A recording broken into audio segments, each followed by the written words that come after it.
আছাড় খেয়ে পড়েছে, চরণে ক্ষত লেগেছে। যখন চরণে ক্ষত লেগেছে আর চলতে পারছে না। বিহারী আমার এক বৃক্ষের তলায় বসে কাঁদছে, কৃষ্ণ আমায় দেখা দেবে না? কৃষ্ণ আমায় দেখা দেবে না? আমায় একটিবার দেখা দেবে? আমি যে বড় আশা নিয়ে এসেছি, আমায় একটিবার দেখা দেবে? অঝোর নয়নে কাঁদছে বৃক্ষের তলায়, কৃষ্ণ কৃষ্ণ বলে নয়ন জল বরিশন করে। কৃষ্ণ আমায় দেখা দেবে না? জানো ঠাই মায়ে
বসে কাঁদছে। ভগবান আর থাকতে পারলেন না। মন্দিরে রয়েছে বঙ্গবিহারী, পথে রয়েছে ভক্ত বিহারী। ভক্ত ঠিকঠাক খেতে না পেয়ে ভক্তের অনাহার চলছে। আজ ভগবান ভক্তকে খেতে মানে সেবা দেবে বলে আজ এক বালকের রূপ ধারণ করেছে। কেমন ভাবে সেরেছে না? মাথায় বেঁধেছে পাগড়ি,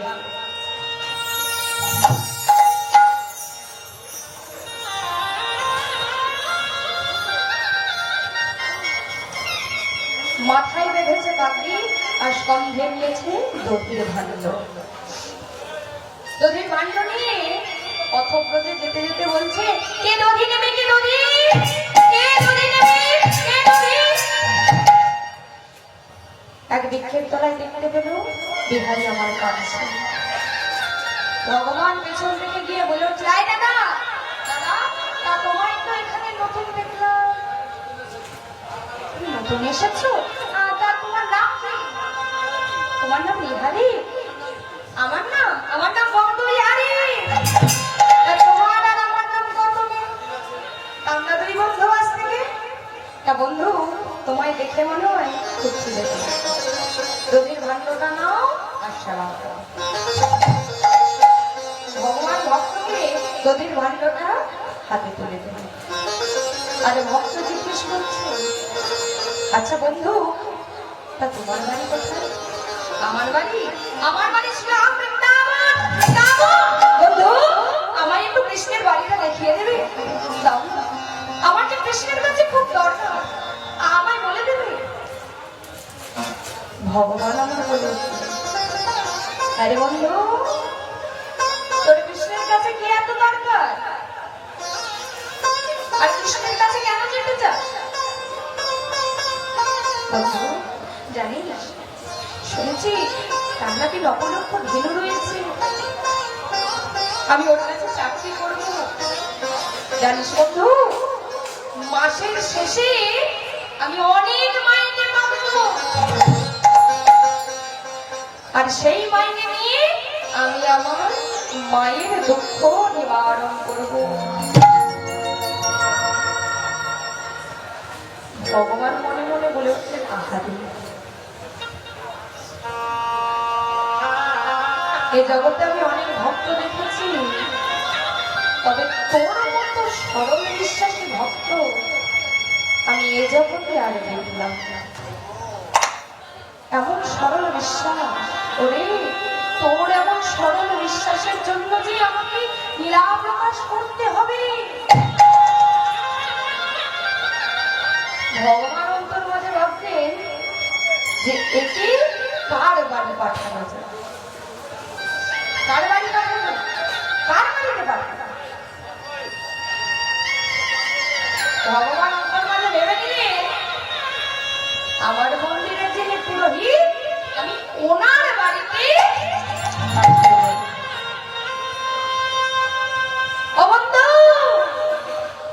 আর যে দেরি করলে চলবে না, এবার আমার বাড়ি ফিরতে হবে। চলো বন্ধু চলো, আর বরণ ভরে দাও। দুই বন্ধু মিলে প্রথম রোজে চলেছে আর বরণ ভরে গাইছে ভজ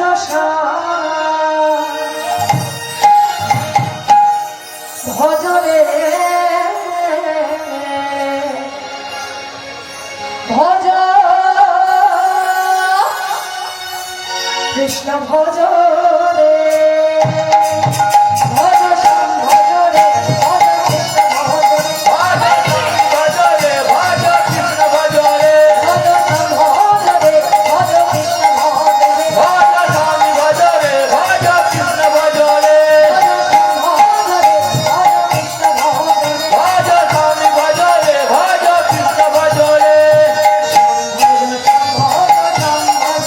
ভজ কৃষ্ণ ভজ রে ভজ শ্যাম ভজ রে ভজ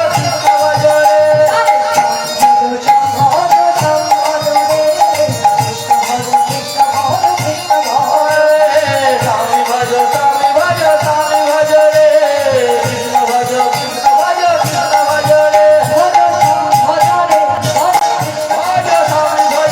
ভজ কৃষ্ণ ভজ রে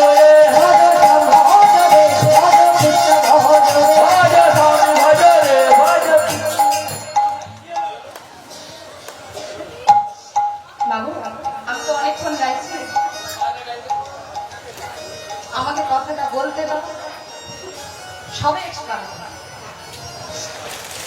তা আমি অনেকক্ষণ একটু গাইছি, আপনারা একটু গাইবেন?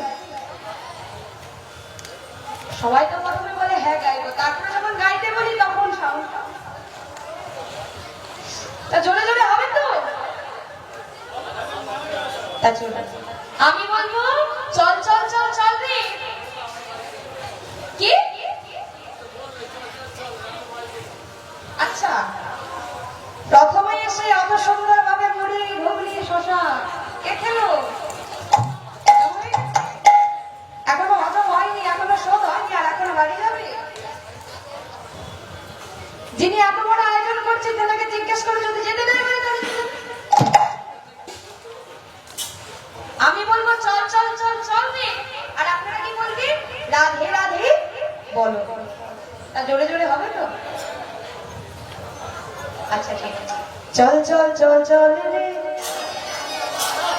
চল চল চল চল রে, আরেকটু জোরে হবে, চল চল চল চল রে, আরে জোরে জোরে বলো রে, আরে ওদিক থেকে বলো রে, আরে জোরে বলো রে,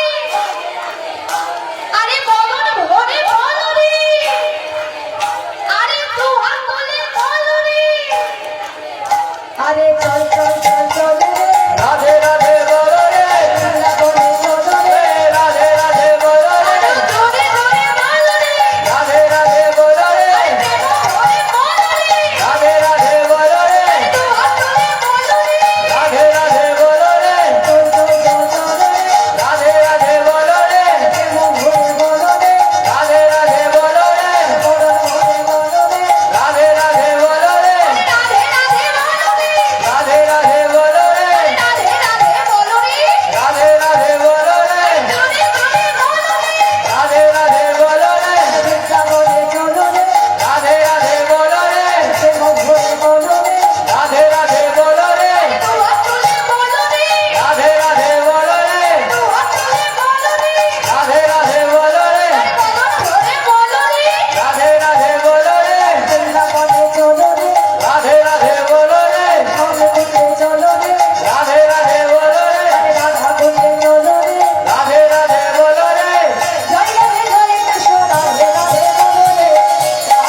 কৃষ্ণের বাড়ি। ভগবান জানে কৃষ্ণের বাড়ি, এটা কার বাড়ি? ভগবান জানে কি বলেছিল, ভক্তকে কার বাড়ি পাঠাবে বলেছিল না পুরোহিত মশাইয়ের বাড়ি পাঠাবে। এটা পুরোহিত মশাইয়ের বাড়ি, ভক্ত জানে এটা কৃষ্ণের বাড়ি। আর ভগবান বলছে অবন্ধু কৃষ্ণের বাড়ি চলে এসেছি, এবার আমি চলি।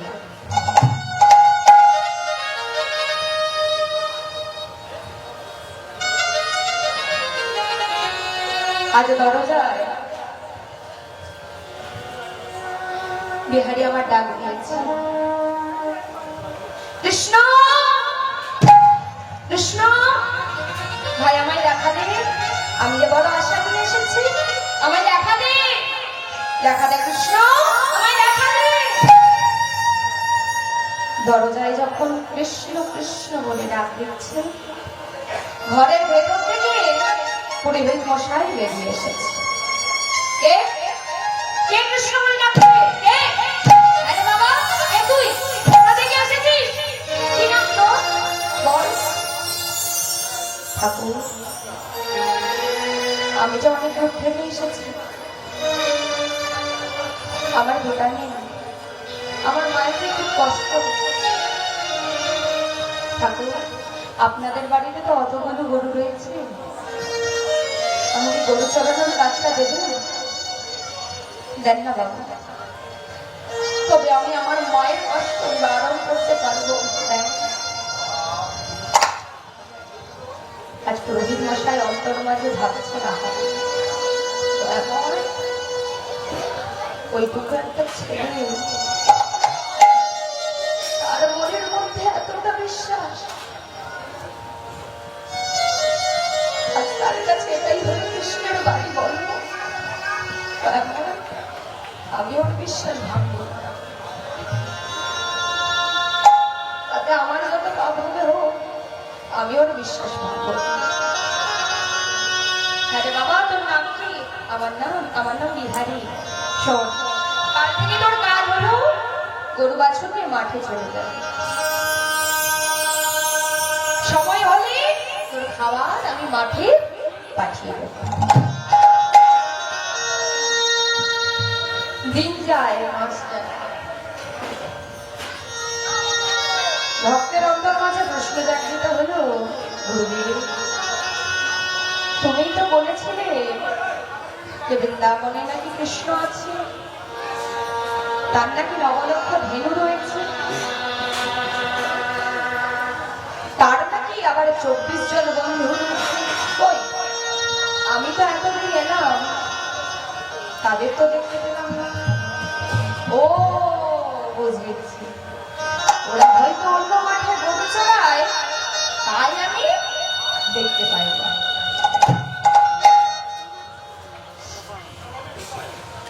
আজ বিহারি এমন সরল বিশ্বাস দেখে ভগবান আর থাকতে পারলেন না, দূর মাঠে সৃষ্টি করলেন নবলক্ষ ধেনু, সৃষ্টি করলেন 24 জন বন্ধু, সবার মাঝে রয়েছে আমার কৃষ্ণচন্দ্র। বিহারি আমার গাছের ওপর ওঠে, এক বৃক্ষের ওপর বসে আর্তনাদ করছে, কৃষ্ণ আমায় দেখা দিবি না?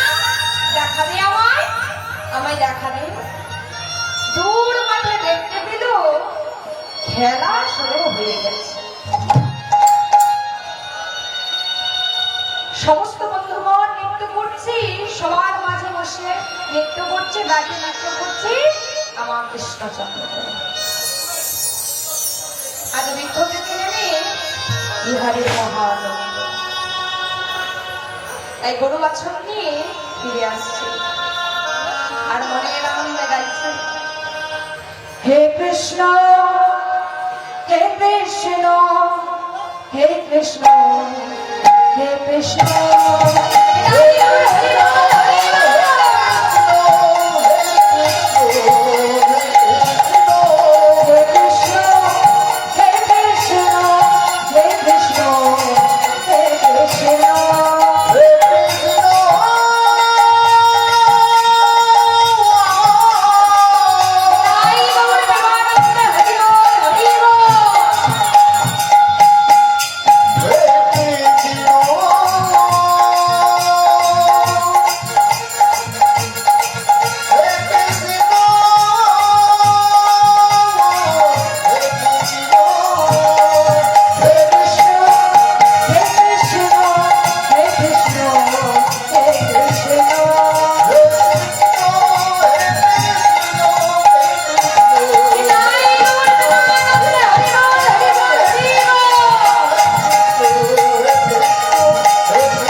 আজ কৃষ্ণকে দর্শন পাবে, আজ কৃষ্ণকে বন্ধু রূপে আলিঙ্গন করবে, তাই বিহারীর মহানন্দ।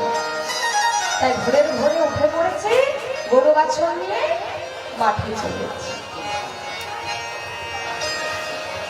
দিনটা কোন দিন ছিল? একাদশী।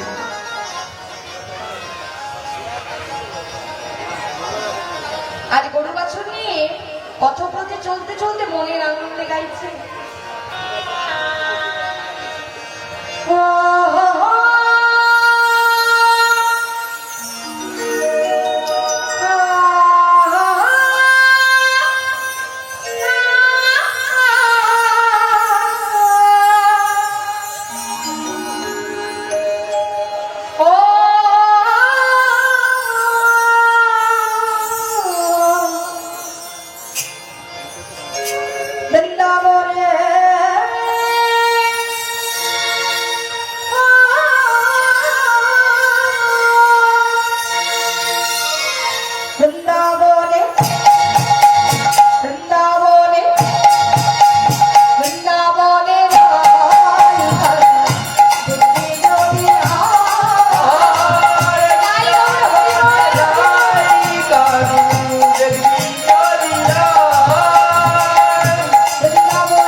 তা সবাই একসাথে একত্রে এক তারিখে তা হবে তো?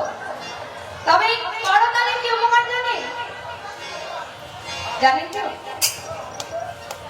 আপনারা ভাববেন করতালির আবার কি উপকার হবে?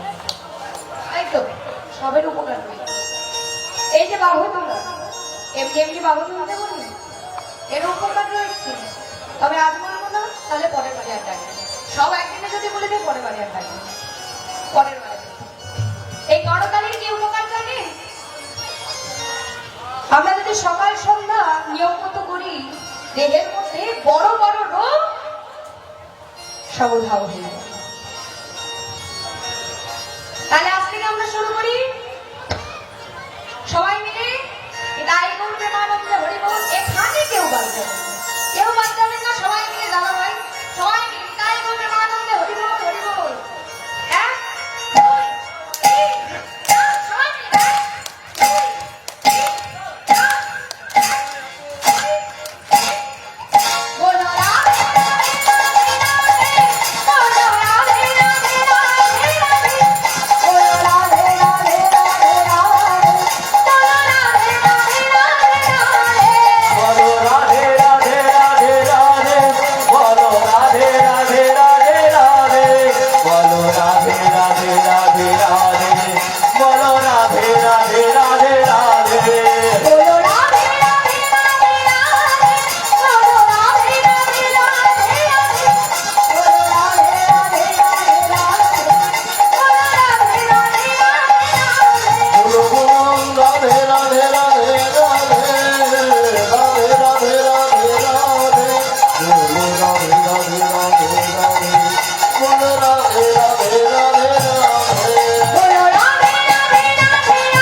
মাগো এখনো লীলা সমাপ্ত হয়নি,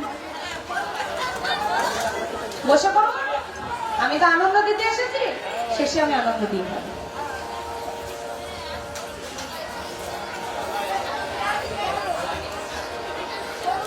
আজ বিহারি মাঠে পৌঁছে গিয়েছে,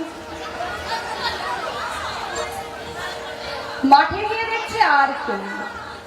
আজ আর কেউ নেই, গোটা মাঠে গরু চড়িয়ে বড় ক্লান্ত হয়ে পড়েছে।